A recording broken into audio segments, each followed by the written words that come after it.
couple of things. One is, in the time that we have from 9 o'clock in the morning until lunchtime, we can only do so much. And the text of Chenrezig is, there's actually two texts here, two in one, kind of.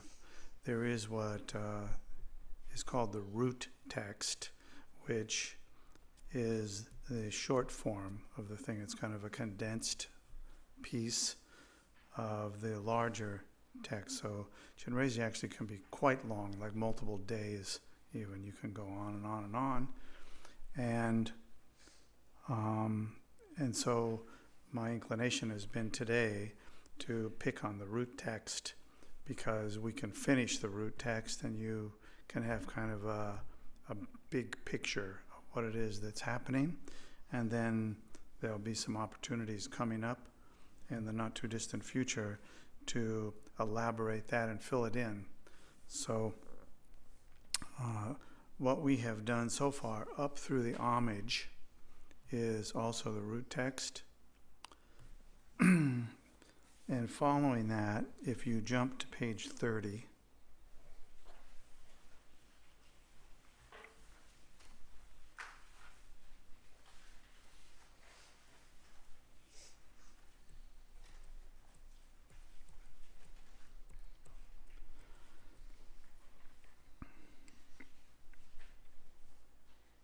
it's actually 31, and you actually magically will not miss anything. It's all there. It's just condensed in a shorter form. So I mean to mention that by reading it first in English and just seeing what it is that's packed in there, so that this is an issue that people often have, is that we get both the root text and the elaborated form, and then there's kind of a confusion that sometimes follows us around. So it's good to know which is which and which one you're actually using. And if you sit down with someone and they're going to do Chenrezig, it's totally fair to ask, are we doing the root text or the elaborated form? This one is 3 times as long as the other one. So on page 31, it starts out by saying, by praying one pointedly in this manner.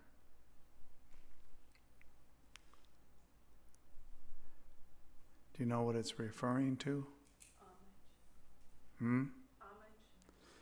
Yes, it's referring back to the homage, which one could actually make quite long. The homage can be recited indefinitely, like hours. If you wanted to, you could just continuously recite it. And sometimes people do that. Sometimes in groups, they sing it as a group for some period of time. And then sometimes they skip to this point, so everybody gets well confused, which is the point. So, by praying one pointedly in this manner, light radiates from the body of the Noble One and purifies impure karma. So in other words, the light from Chenrezig, in this case, strikes all of the beings who we've been visualizing. Presumably we still have them there. We haven't let them go yet. So like infinite, uncountable sentient beings are there. So the light from Chenrezig's body, the Noble One, radiates from the body of the Noble One and purifies impure karma, appearance, and deluded mind. Now, I don't know about you, but when I first read that, I wanted to know what that meant. Like, what is impure karma? What is wrong with appearance? and deluded mind, I thought, I know what that is. First-hand experience. But I would say that it took about 5 years to get that delivered. So I think we should deliver that now so that you can start worrying about it. I don't really mean that. There's nothing there to worry about unless you have a completion complex. And there is no completion to any of these practices. So they have a kind of a starting point, but actually you're meant to practice them every day, all night, forever. And so the completion complex, you will live your life more in a kind way to yourself if you put that aside. So here we are. Now, what we're talking about here when we say purifies, light radiates and purifies the impure karma, appearance, and deluded mind. That little summary there of less than half a dozen words is actually elaborated in another place in quite a long, many pages, which we just skipped. You will, if you keep practicing it and coming to Chenrezig's and doing things, you'll get the long session here, which is quite nice, and there's some historical stuff in there too, which is interesting. The idea is to build your relationship with it. So let's just stop for a moment at that. The entire Dharma, whether we're talking about impure karma, appearance, or deluded mind, the entire Dharma is about managing the relationship, managing the relationships to a place where we actually free ourselves from impure karma, appearance, and deluded mind.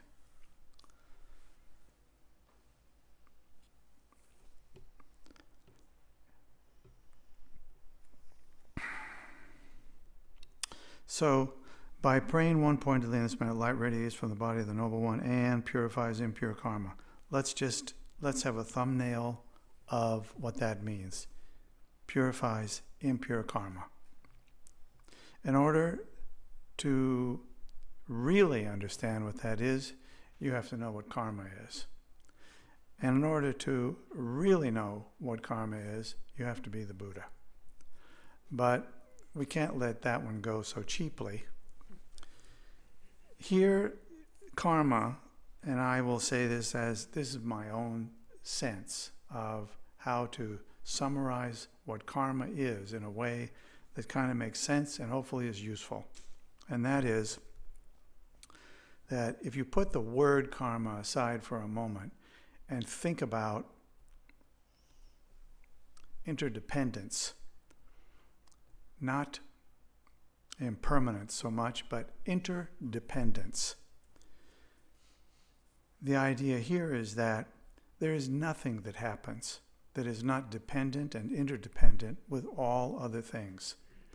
So if you're a scientist, you can go pretty well with this, since that's pretty much what science is about, is interdependence.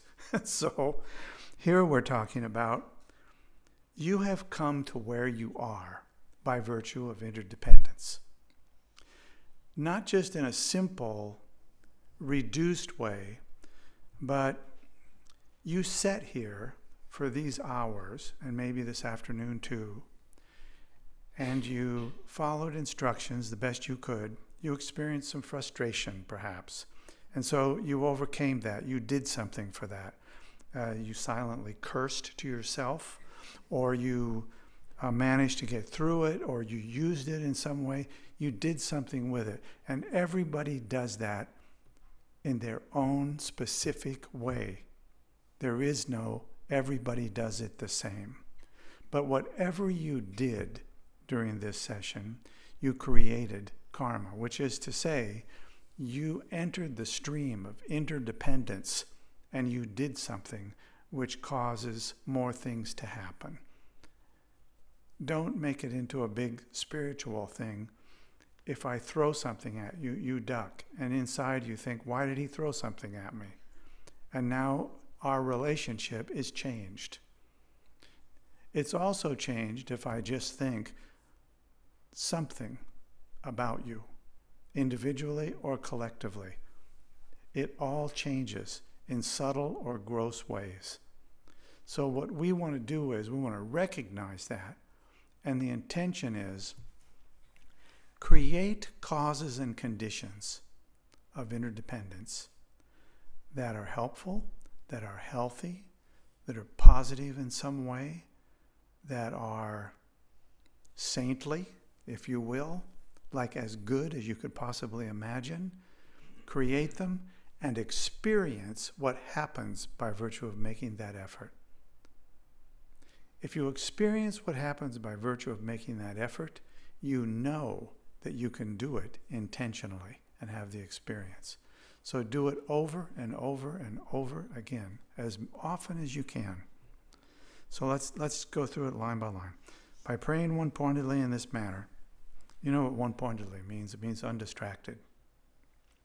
So if you're distracted, it's okay, but understand that your prayer is compromised. That doesn't mean you shouldn't do it. Recognize that it's compromised and you've recognized something really important. So you just continue. By praying one-pointedly in this manner, light radiates from the body of the Noble One. That's Chenrezig. 5-colored light radiates in all directions and purifies impure karma. So we imagine that of all these sentient beings who are filling space, they're uncountable in number, and they all have varying different kinds of karma. Positive connections, negative connections, unwholesome, wholesome, connections they don't even know about that they're going to meet tomorrow, all this stuff going on. And so this light radiates and it purifies impure karma. Let me just add this one little thing to it because I think it's so important. This is not magic. It appears like, oh, that's magic. You recite this and all karma is purified. That's not the case. But it's changed no matter what you do. It's even changed if you don't do anything. So it's kind of like the ocean. You can go in the ocean and you can paddle around in the ocean. The entire ocean has changed by virtue of you swimming in it, but nobody's going to notice that. In this case, you are swimming in the interconnectedness of all of your relationships with yourself and your memories and all of that all the time. And what we want to do again and again is we want to intercede continuously by training ourselves to think and act and do things in a certain way. Kindness with others, yes, it helps others and it changes our mind stream. This is fundamentally what the whole thing is about. Thomas Merton you all know who Thomas Merton was, right? You know, the Catholic guy who was so amazing in his writings and speeches. He had a young monk come to him to visit for an interview. And the monk gets there, and so Merton meets him and says, so what's on your mind? And the guy says, Father Merton, I want advice from you on what I should do with my life. And he said, I've really been thinking about it and I don't know what to do. Merton says, I thought you were going to ask something serious. That was the first thing. and then he says, it's simple. It's easy. You should become a saint. And then he elaborated a little bit on it. I don't mean that it's important for you to become a saint. I mean that that's the road to walk. Like, do the things that lead in that direction. Don't distract yourself. Don't worry about becoming a saint. That'll take care of itself. This is exactly where we are in this place here. Don't worry about the outcome. Engage in the things that seem like they're good, they're positive, they influence your own mind in a positive way. Just keep doing that. Don't worry about it. So the magic is, in this tradition, we do not have a beginning and ending. So we were all born and we all will die. But more importantly, we all were born and will be born again and will die again. And I don't mean born again in a Christian sense, but that might work too. I don't know. But the idea is that we just keep plowing away at it until it becomes so automatic that the saint is there. It's not even intentional. It's just the nature of the being at a certain point. So to do with your life something really good, I think Merton's advice was perfect, and we have the tools. It's only an issue of how much can you use them and work with them. So I love that thing from Merton. So purifies impure karma. It means all the confusion, the dilemmas, our anger, our joy, our attachments and aversions, our greed, everything all together is purified. Purified means that we see it. Number one, purified means I see it. I see what I'm doing. So it doesn't mean anything more than that, except that when you see it, you are not in chains. You are not imprisoned to it. In the moment of seeing it, you are free of it. Now, you may turn around and go back and just do all sorts of other things which you become in chains to. But the moment you see that, you are out again. So to recognize that mechanism, which has no beginning and no end, is critical. That's what's meant by purify impure karma. That's what it means at one level. Purify appearance. We are so fooled by appearance continuously. You see somebody who's physically attractive, and you immediately build a dossier of some kind on that person, which never matches what was really there or what is really there. You go and you think, I like that car. I think I'll buy that car. You buy that car because you think it's a cause of happiness, but it isn't a cause of happiness. You gradually or quickly discover it isn't. That's the trick of appearance. So purifying appearance is to recognize that appearance is just appearance. It's not more and it's not less. It could be beautiful, it could not be beautiful. The beauty is not inherent in the appearance, nor is the confusion of thinking that it's the thing that I need to have. It's inherent in our own lack of mind training to see that as it is. Okay? So purify impure karma, appearance, deluded mind.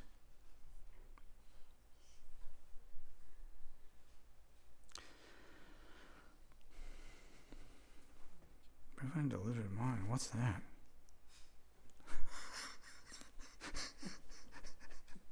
What is deluded mind? Did you say? Say something. We're in trouble. We're in trouble here.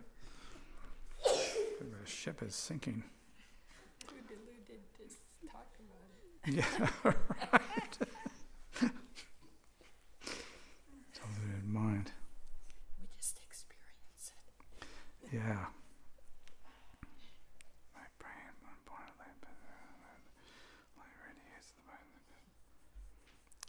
One of the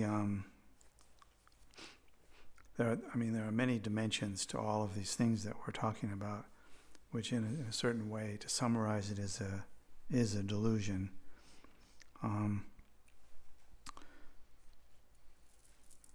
The primary thing is always to be able to see it.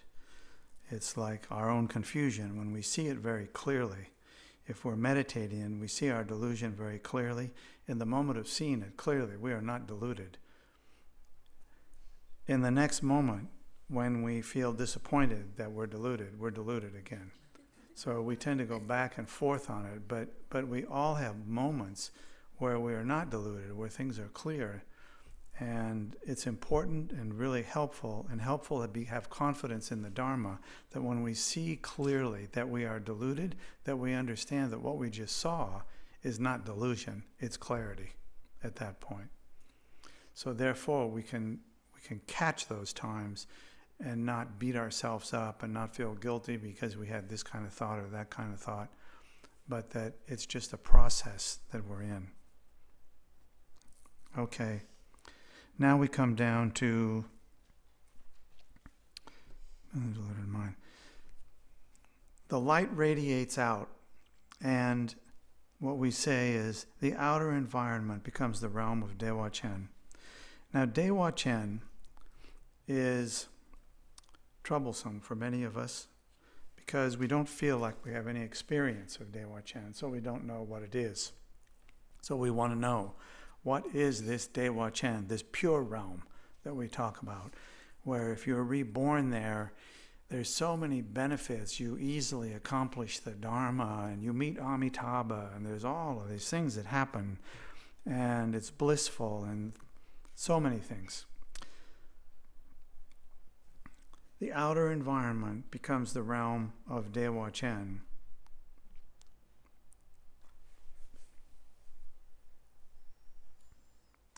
Purified by this, impure, by this light from Chenrezig's body. So the longer text, we have a long session where we work with the light from Chenrezig's body and recognize the lack of permanence, the insubstantiality of all experience and all objects, and dissolve all of those things, and then basically return to where we are now with an understanding of what that is. But of course, you have to do that over and over and over again in order for the understanding to go deeper and deeper. So we're not going into that, but just to recognize that line there, that's part of the text.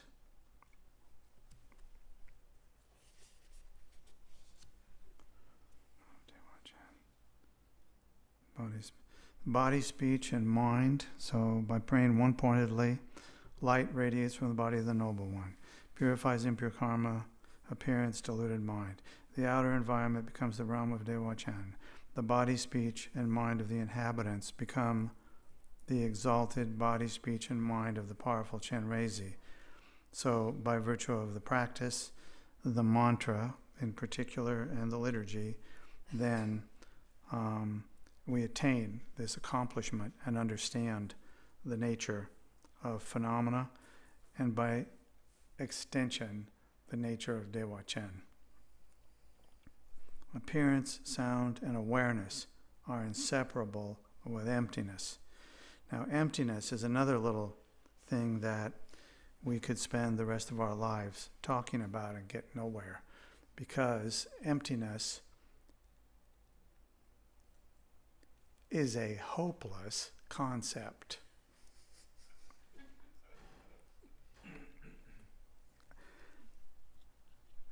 And yet, I have to say, there has been a hell of a lot written about emptiness. But I like Kala Rinpoche's small formula for understanding emptiness, which stuck in my mind in 1974, and it never left because it just seemed like one of the few things that made sense. And that was that he also joked about how much had been written even then on what emptiness was and wasn't. It does not refer to anything in our ordinary understanding of the word emptiness. So first, we need to put it away. It's a code word that does not reference the bottle full or empty or anything else, or empty-headed, which actually might be pretty good in this case, and so on. Emptiness here references the Dharmakaya, which also doesn't reference much, does it? Emptiness references two things. Emptiness is half of two very important things. We have the ultimate truth of things, and we have what we call the provisional or relative truth.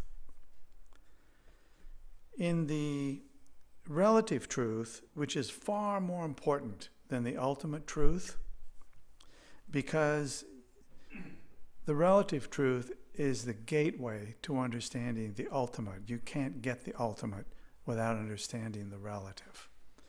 So each of us could witness when I am tired, my mind doesn't stop. It just keeps pumping stuff out. But the more tired I am, the more confused I am by what it pumps out. But sometimes I even get an insight while all of that is pumping out. It's just more and more coming. Kala Rinpoche described emptiness like that. Like this is the unbounded appearance of things. Our state of mind, our memory of things, our emotional states, even our conceptual things are the manifestation of emptiness. Though we cannot understand emptiness conceptually, nonetheless, emptiness is the source of conceptual things. It's like it just is the unbounded display of appearances. Understanding that unbounded display is right on the edge of enlightenment. Because this is another thing I remember thinking like so long, like I don't understand it, that the Buddha would have thoughts, or that the Buddha would puzzle something, this or that. The issue is not that an enlightened person would understand all of these things in a way which would make sense to us, but rather just to be present with experiences as they arise and recognize their nature as they appear is really getting closer to what we're looking at.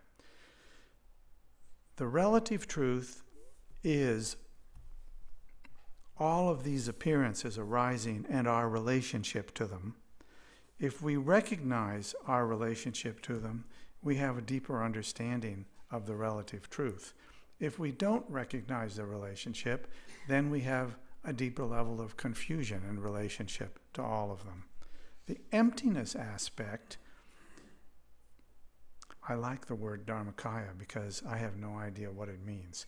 I picture kind of like places when you drive along the freeway and you see like there's this big, what do you call it? Like a tube of some kind, and there's water running out of it into the street or somewhere, and it just seems to run always. It's like a floodgate of some kind. And the Dharmakaya is an unbounded source of appearances of all types, not just appearances to the eye, but experiences.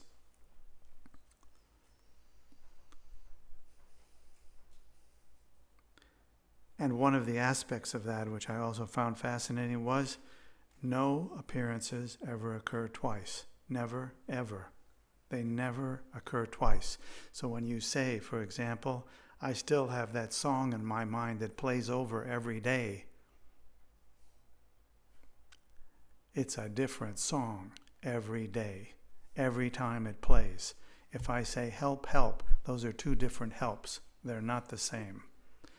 So I also found that interesting, and that was, Kala Rinpoche used that as a kind of like, the nature of the Dharmakaya is that it is the source of all experience. When you have the experience and you don't understand it, you don't even understand the relative. So you're really in confusion. And when you understand the source of it and you're not confused by it, then you understand the ultimate. I like simple formulas, that you can kind of dig into and get with. So that's my understanding of that, and I'm sure that I'm going to catch hell from a few people in a very short time, but I hope I get to lunch before that happens.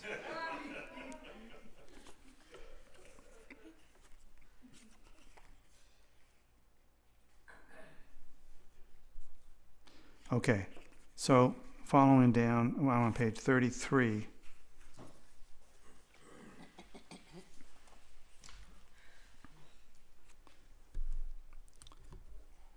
31, 32.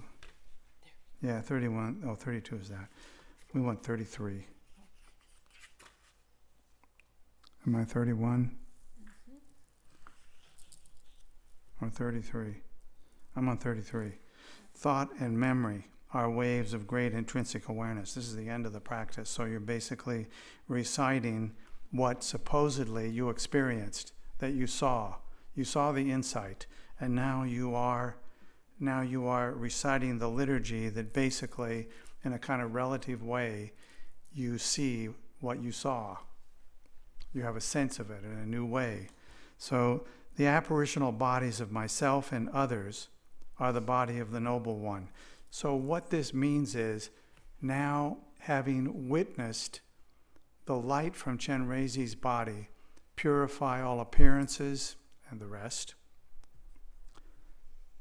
we now witness the bodies of ourself and others as apparitional. That is to say, we do not experience them as real and solid. So don't worry about it if you do experience them as real and solid. That's just fine. Keep working. And others are the body of the Noble One. So when we see others, we think of them, hopefully experience them as Chenrezig. So if you see where we're going here, you experience others as Chenrezig. If you experience others as Chenrezig, you get the benefit of having met Chenrezig. So it's important to work on these things and try to get clear about them. Sounds are the melody of the 6 syllables. 6 syllables are the mantra, Om Mani Padme Hum. When you recite the mantra, you are reciting the 6 syllables, Om Mani Padme Hum, or if you are singing it, it's still all sounds are the syllables, the 6 syllables. All sounds. If you recite it beautifully, it's the sound of the mantra. If you recite it in a way which sounds awful to others, it is still the sound of the mantra. Thought and memory are waves of great intrinsic awareness. It's basically saying here what the realization should be when you come to that place in the practice of Chenrezig. Thought and memory are waves of great intrinsic awareness. We don't say anything intrinsically exists, with the one single exception, the nature of mind itself. Nothing else exists intrinsically. So when we say thought and memory are waves of great intrinsic awareness, we're referring to the arisal of experiences from the Dharmakaya. We're just referencing it as thought and memory are waves of great intrinsic awareness. It's another way of referencing the Dharmakaya.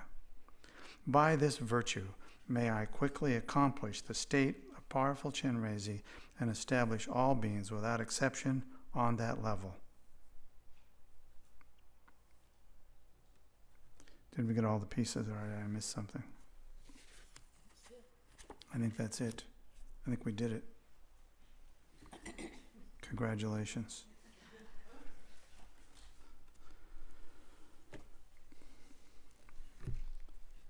When we come back from our lunch break, which is now,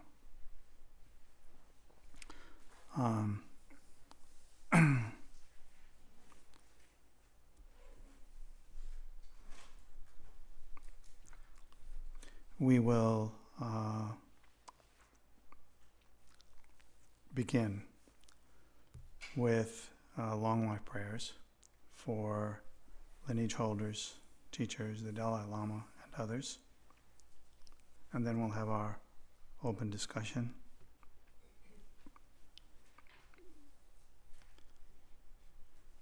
Anything else?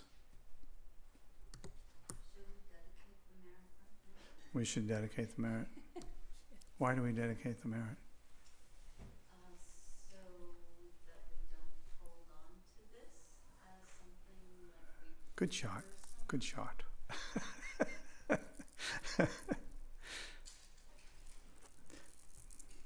It's helpful to dedicate the merit also to something or somebody, right?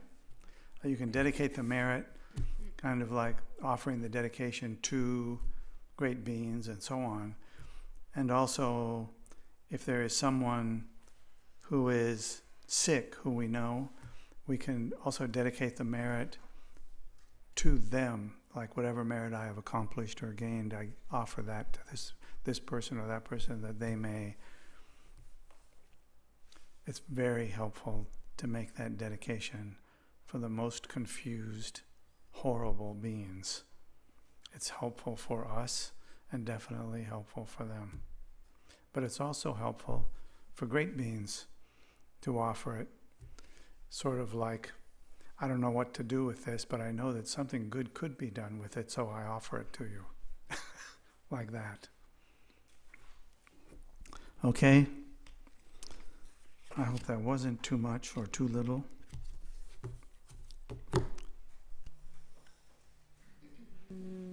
By this virtue may I quickly realize Mahamudra and establish all beings without exception in this state.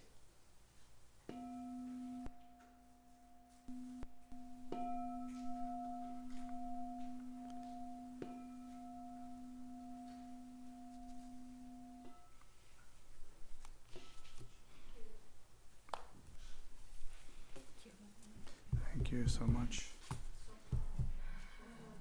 What? What? Oh, yes, there is. Yeah, I was going to ask about that. When is? There's a Can you say Chenrezig when it is? retreat. It's too hard to get the mic. It's too what? I'm supposed to do it. We are doing a number of retreats out at our rural land now that it is open. The first two are led by Lama Eric Trebelhorn. So the first retreat, they're both in September. And the first one will be on Shamatha and Vipassana. And then there will be one called Mining the Mani, referring to Om Mani Padme Hum, mining the Mani, so getting the most out of your Chenrezig practice is how I'm looking at that. There are the registrations all open on the web now for those? Yeah. So go to the web, register. What else do you want to say? Linda, our Om, that is office manager, knows many things that I don't know. Just want to say that if you haven't attended a retreat out at SCOL, the Chenrezig retreat would be a really good time to try it out. It's Lama Eric has said he's gearing it more towards beginners. So the insight meditation requires some requirement as length of study, but the Chenrezig is more open to everyone. So I just wanted to announce that. Thank you. Oh, there's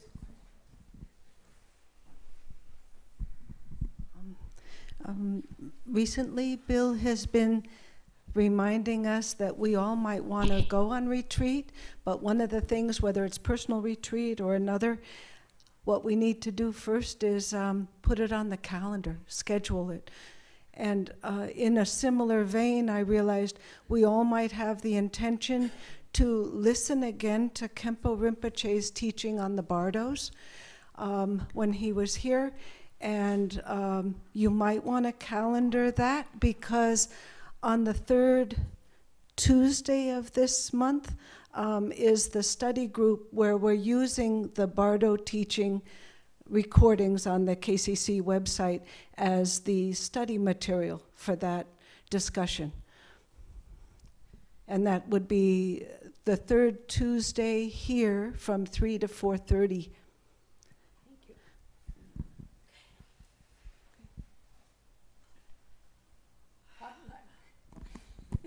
If you did not bring food, please come eat anyway. If you want to go out, I think there's still a list on the back of close by places, maybe, I don't know, on that bulletin board, used to be, or talk to Linda. How long is Eric's retreat? The Chenrezig? Do you know? Chenrezig's 4 days. 4 days. And the other one's 7 or 8. Does she name? Thank you.